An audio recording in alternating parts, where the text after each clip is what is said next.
Good afternoon. Thank you all so much for being here. Welcome, Mr. Cooper. Thank you so much. Just glad to have you here with us and truly a part of the team and being that independent voice, keeping us on track here. Ms. Tiffany will definitely ask for the roll call. Yes. Good afternoon, everyone. Honorable Mayor LaToya Cantrell, Present.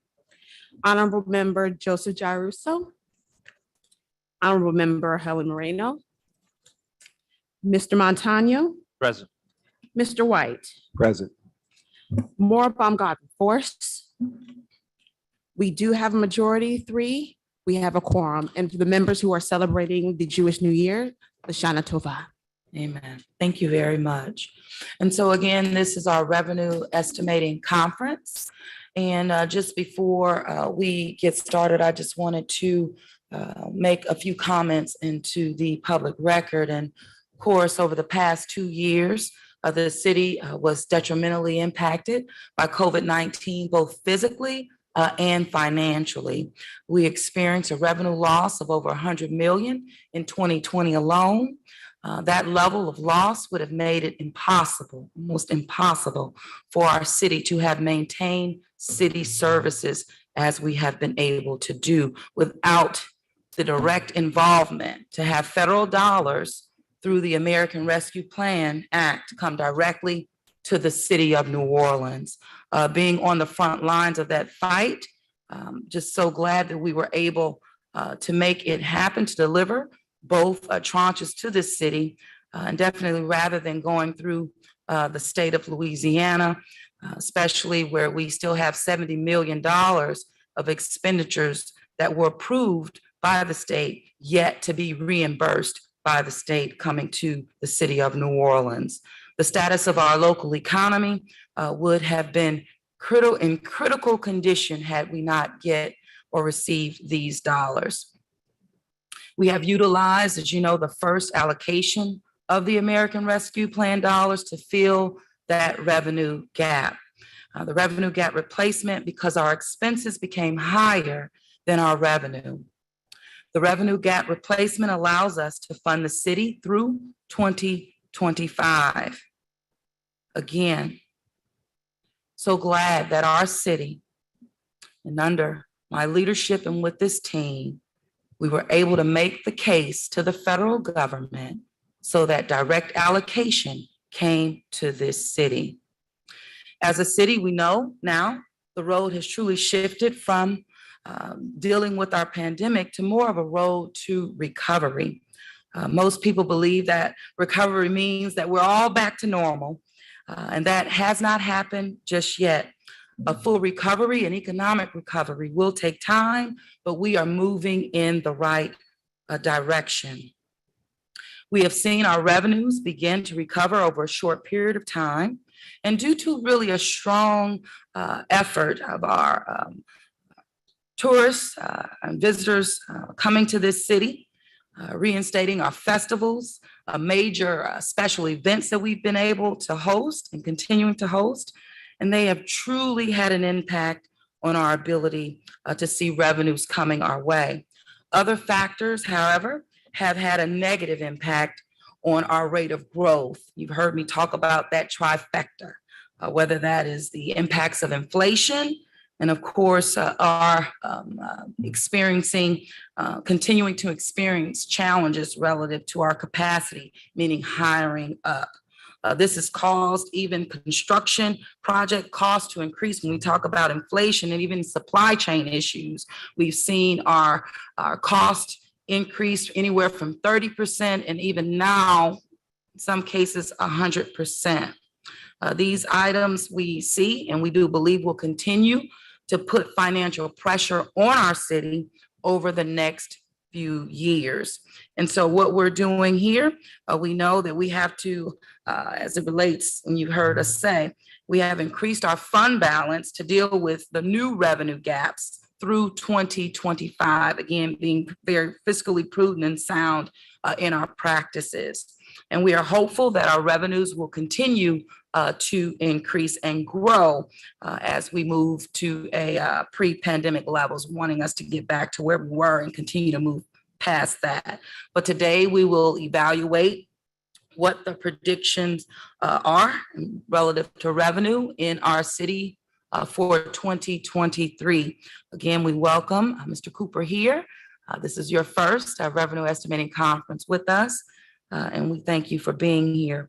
Prior to turning it over, anything, Gilbert, you want to add, or Norman? No, I'm not sure we go right to the presentation or adopt the minutes, but yes, Mayor, I think.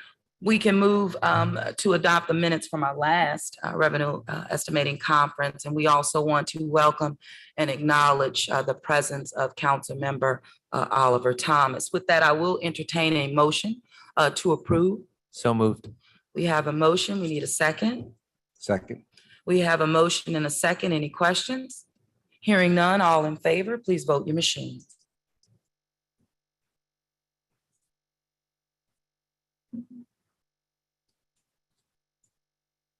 Waiting on it to.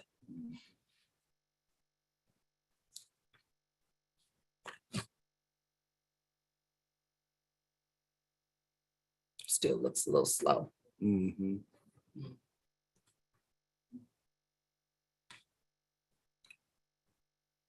You want them to enter it again? Oh, here we go. Thank you. So all yays, no nays, and the minutes have been approved. Mr. Cooper? Thank you, Mayor Cantrell. Thanks also members of the body here. So I'll just get right into discussing really what I have here on the agenda. We've already adopted the minutes, and then discussion of we're going to have an upgrade to the 2022 forecast, and I'll discuss some of the underlying reasons why that is. Then following that, introduce where we think we'll be next year in 2023. And then we'll conclude. The key real factors going into where we are right now have, as I said, we'll talk about some of these key things, but we'll start with the public health conditions, macroeconomic conditions in the US as a whole, and then move to local things affecting the city directly. And then we'll move on from there. So as far as the pandemic is concerned, of course, it still presents a risk to economic progress and economic recovery moving forward, but those odds are vanishingly small. Cases, deaths, and hospitalizations are low and declining. And this is a 7-day average of cases. And of course, we had a spike in January 22, but now even falling far below that. And the local vaccination levels are very high, and it will continue to get higher. Moving to the economy in general.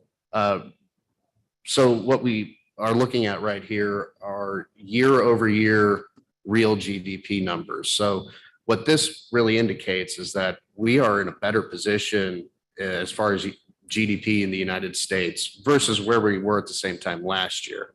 However, what this graph doesn't show is the fact that the previous two quarters, the first two quarters of 2022, actually both showed declines. And typically what it means when you have two consecutive quarters of GDP decline, which is of course the major primary indicator for economic activity in the United States. Typically what that means is that we're in a recession. But there's a little bit of debate about that because of what's going on right here. We're in a better place than we were last year. However, like I said, those numbers for the first part of the year show we're moving in the wrong direction as far as the United States economy is concerned. And there's a couple of things that are really driving that. A lot of things that have been in the news recently that we're all, I'm sure, aware of. There is a huge inflationary pressure going on that's really increasing the cost of doing business and also the cost of just living life in the country. And that's really affecting the ability of people to spend and act in the way that they want to economically. That's translated to business, of course. And so the add on to that are supply chain problems and problems with increased prices for energy and so on and so forth. And you have a very significant headwind moving into the last part of 22 and 2023. Now, right now, we have Federal Reserve action where they're raising interest rates that is attempting to sort of counteract that. And it's going to, what that's attempting to do is to cool off the economy, lower prices, and keep the economy moving forward, but at a restrained pace so that inflation sort of declines. But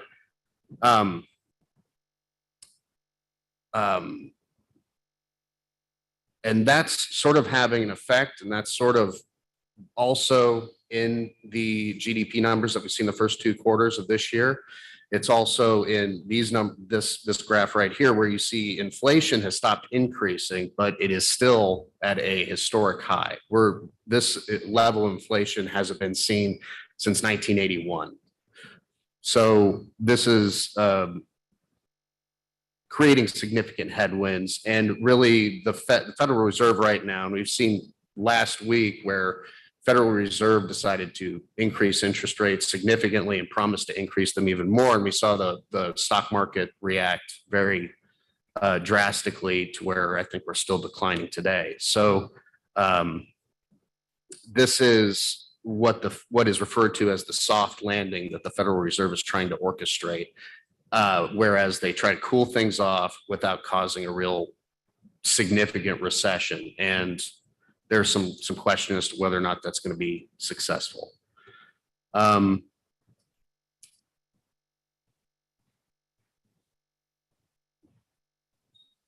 know, we can talk about some other specific signs of a US and perhaps even global recession. We've seen some significant layoffs at major corporations like Goldman Sachs and like Facebook. So it is, as far as the US economy is concerned, things are in a risky place as far as the next 18 months or so.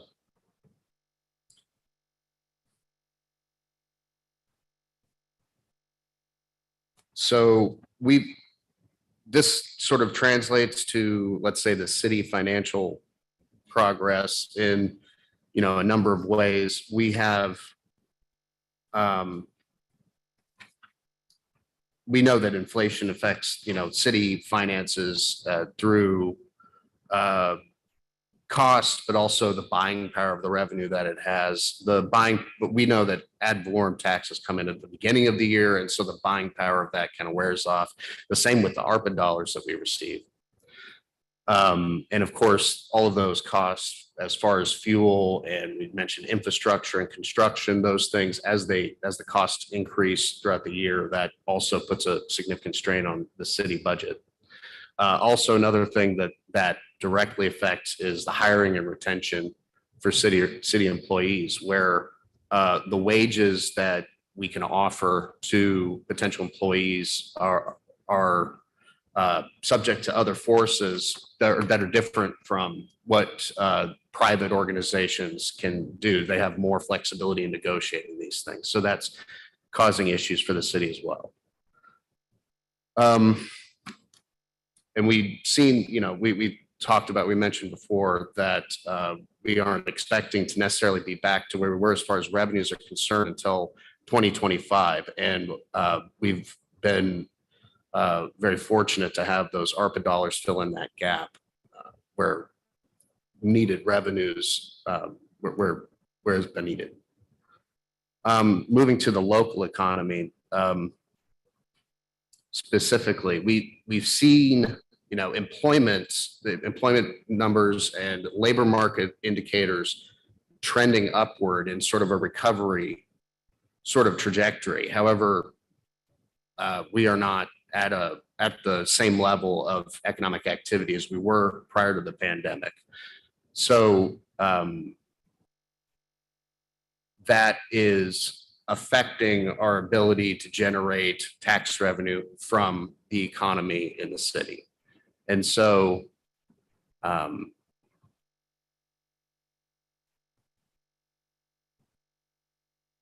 specifically, if we just look at the labor force and the unemployment rate, also shows a recovery trajectory where we are at about, let's say, 6% unemployment right now at the latest reading, whereas prior to the pandemic, we were below 5%. So another indicator that we're still trying to get back to where we were prior to the pandemic.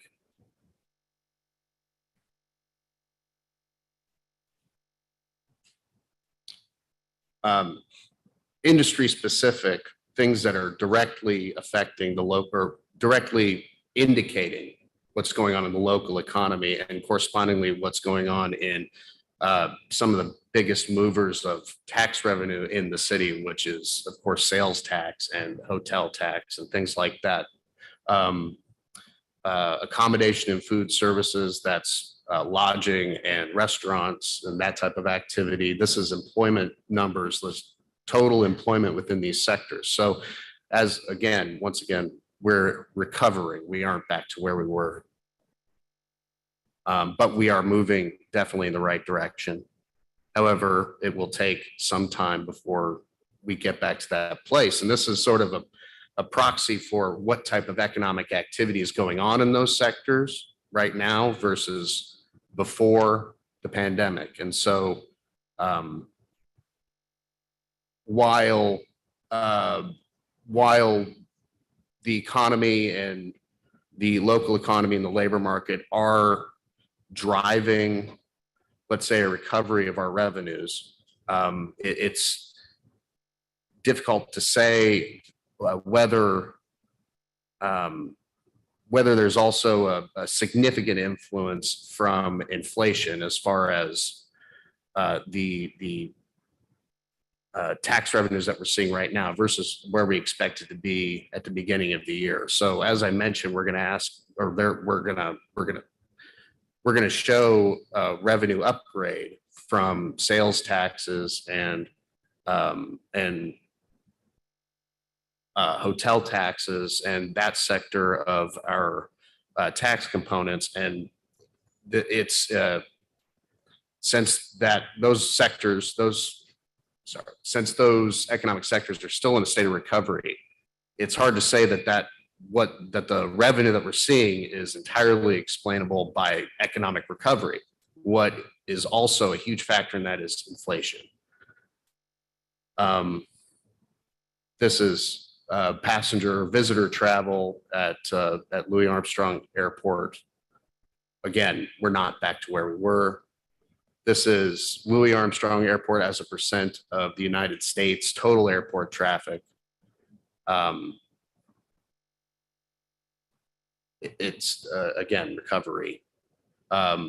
Here is specifically sector-specific inflation for restaurants, food away from home, and for hotels. And this really kind of tells a very specific story about what's driving the revenue upgrade that we're talking about here today. So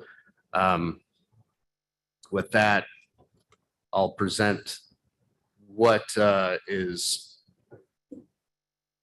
basically we're almost 25% ahead of where we thought we would be in the revenue forecast at this point. So that's really driving the big upgrade that we're talking about.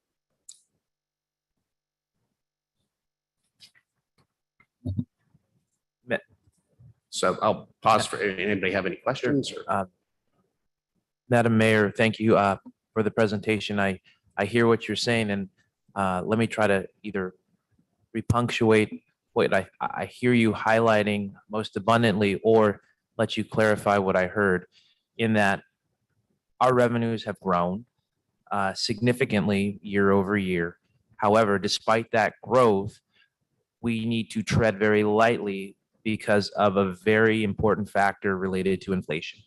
That is not a solid footing or foundation for our revenue. And then if you couple that on the expense side, as your revenue went up as a result of inflation, so would be our expenses. So I know this is revenue forecasting, but there's also two sides to each puzzle that I want to make sure as a body we are being contemplative of, so that we are properly restraining our budgets, but also advancing the reality of what we're facing in a relatively conservative, but yet optimistic way.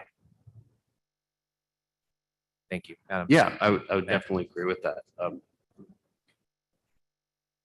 No, I guess I was going to say the same thing. I mean, clearly we understand that there's a excitement of the growth that exists within our revenue factor, but the key is to figure out what is that portion that's affected by inflation will remain over time and what may go away.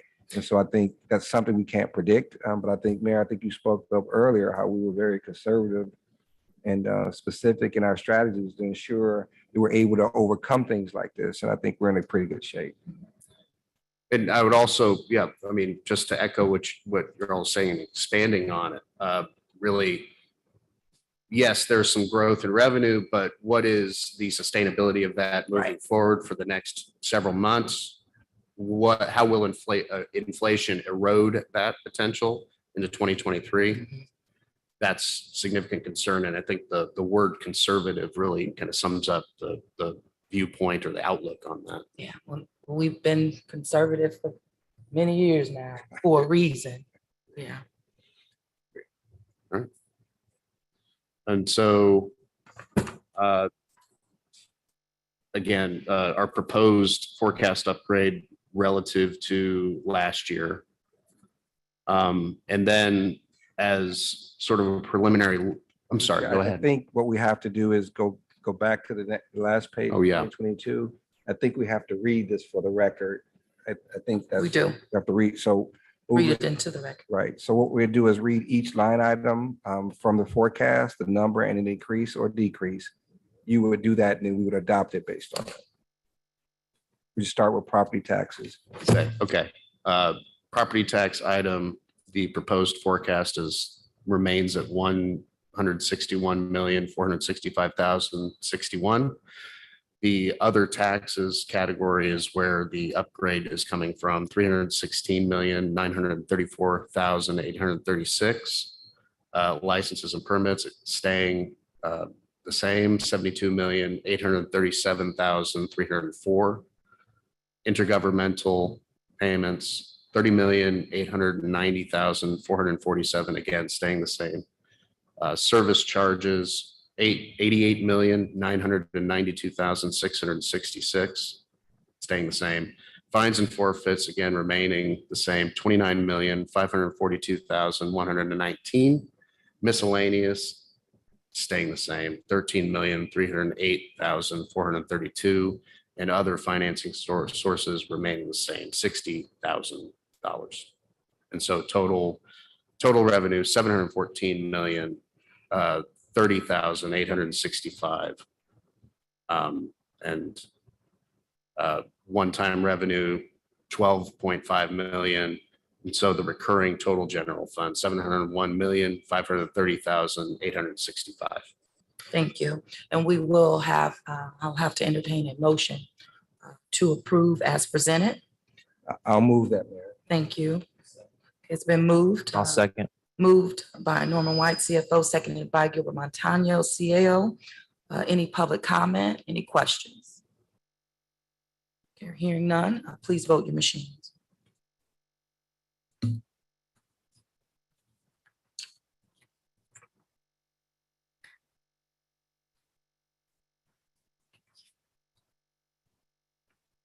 Oh, you did it for us. Okay, all yeas, no nays. That passes, and we'll move forward with the savings fund. Okay, here we go. All right.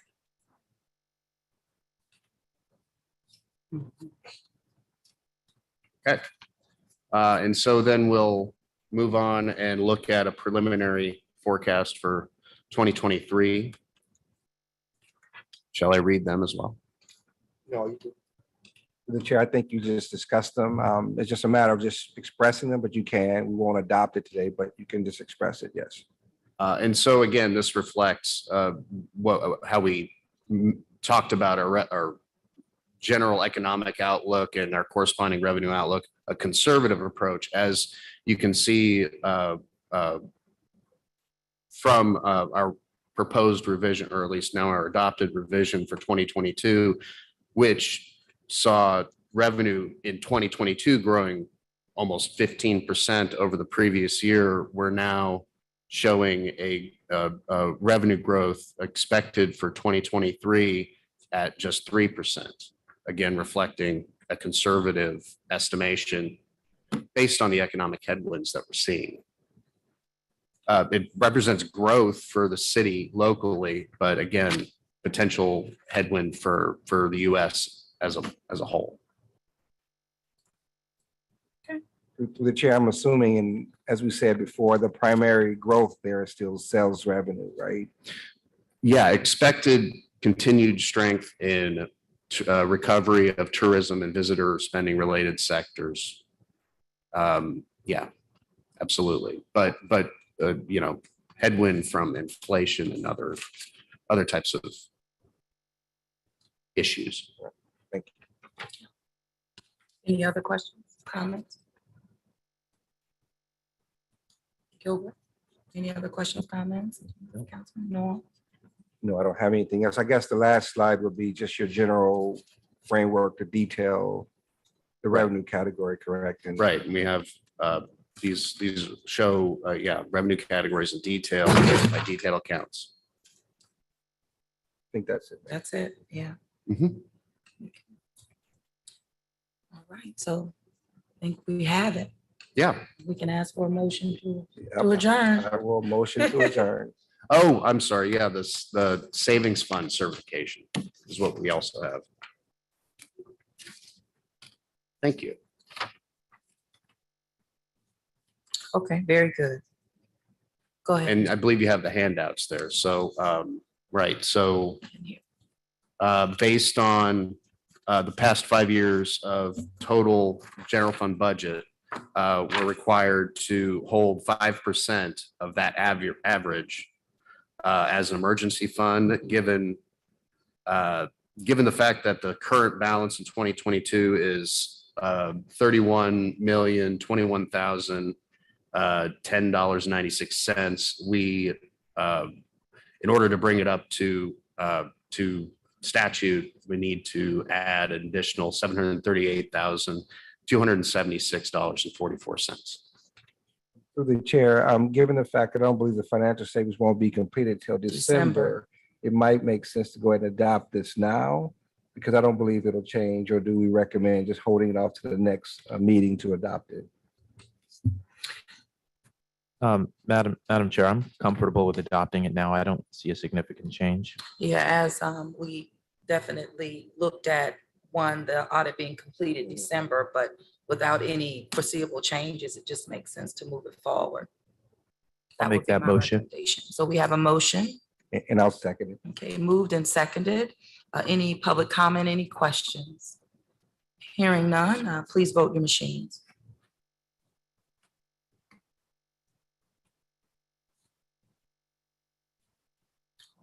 We have 3 yeas, and it passes. The motion passes. Now we can entertain a motion to adjourn. I will make the motion to adjourn. I'll second. All right. All in favor? All right, thank you. Thank you very much. Yes, thank you.